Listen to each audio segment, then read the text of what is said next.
যারা আমার ভিডিও ইউটিউবে দেখেন কিংবা ফেসবুকে দেখেন, অনেকের অনেক ধরনের কোশ্চেন থাকে।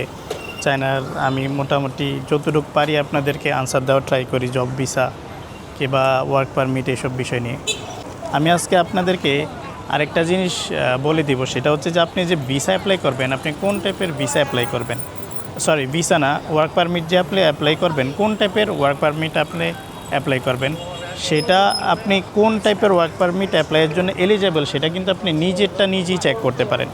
সেজন্য আপনাকে কি চেক করতে হবে, এই জিনিসগুলা আমি আপনাদেরকে বলে দিব। আমি এখন হোয়াচান বেইতে আছি, আমার অফিসও এখানে, অফিসে এসে মাঝে মধ্যে এখানে এসে ভিডিও করি। যাই হোক, প্রথমত হচ্ছে তিনটা টাইপের ভিসা পাওয়া যায়। এক হচ্ছে যে এ টাইপ, তারপরে হচ্ছে যে বি টাইপ, আর একটা হচ্ছে যে সি টাইপ। তিনটা টাইপের ওয়ার্ক পারমিট পাওয়া যায়। সরি, ভিসা না, ভিসা হচ্ছে যে জেড ভিসা, কিন্তু এমনি তিনটা টাইপের।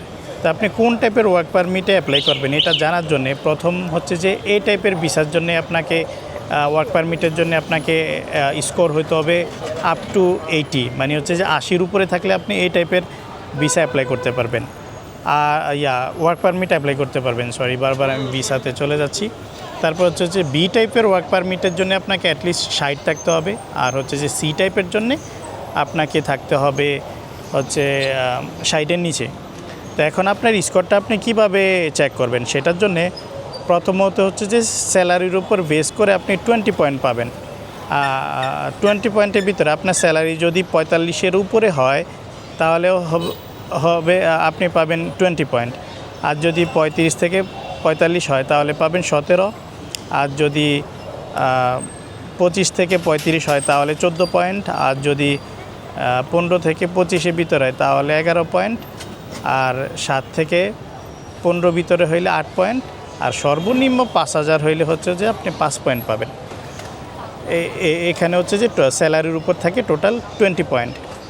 তারপরে হচ্ছে যে আপনি কি বলে গ্র্যাজুয়েশন, আপনি যদি ডক্টরাল কিংবা পিএইচডি স্টুডেন্ট মানে কমপ্লিট করা থাকে তাহলে হচ্ছে যে আপনি 20 পয়েন্ট। আর যদি মাস্টার্স করা থাকে তাহলে 15 পয়েন্ট। আর যদি ব্যাচেলর করা থাকে তাহলে হচ্ছে যে 10 পয়েন্ট।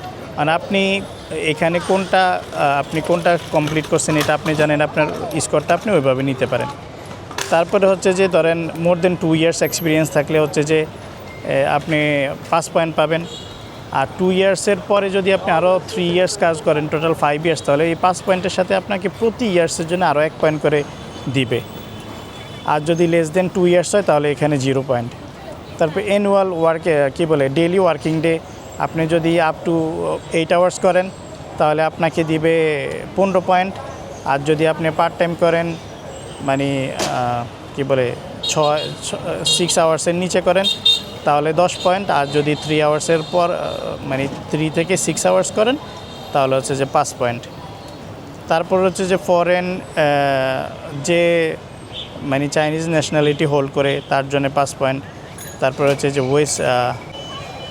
তারপর হচ্ছে যে এইচএসকে যদি আপনার কমপ্লিট করা থাকে চাইনিজ, তাহলে এখানে পাবেন আপনি 5 পয়েন্ট।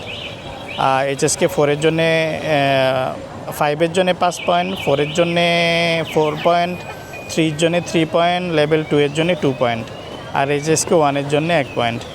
তারপর ওয়েস্টার্ন যারা ধরেন ইউরোপিয়ান, তারা অটোমেটিক এখানে আরও 10 পয়েন্ট পায়। আমরা যারা একদম পুয়ার কান্ট্রি তারা 10 পয়েন্ট পায়, এখানে আমরা কিছুই পাবো না। তারপরে আপনার এজ যদি হচ্ছে যে 18 থেকে 25 হয় তাহলে পাবেন 10 পয়েন্ট।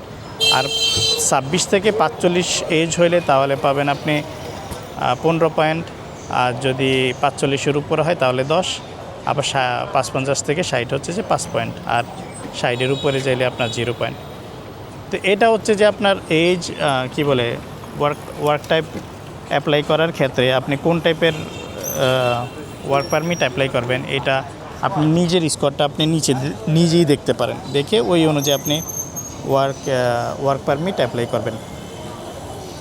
তো আপনাদের ওয়ার্ক নিয়ে যদি অন্য কোনো বিষয় জানার থাকে আমাকে অবশ্যই কমেন্টস করবেন।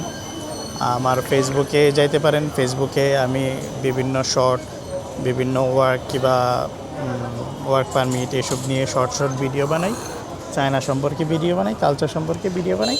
আপনাদের যদি ভালো লাগে আমাকে ফেসবুকে ফলো করতে পারবেন। তো সে পর্যন্ত সবাই ভালো থাকবেন। যদি অন্য কোনো বিষয় জানার থাকে সেটাও আমাকে জানাবেন, আমি চেষ্টা করব যে আপনাদেরকে হেল্প করার জন্য। আল্লাহ হাফিজ।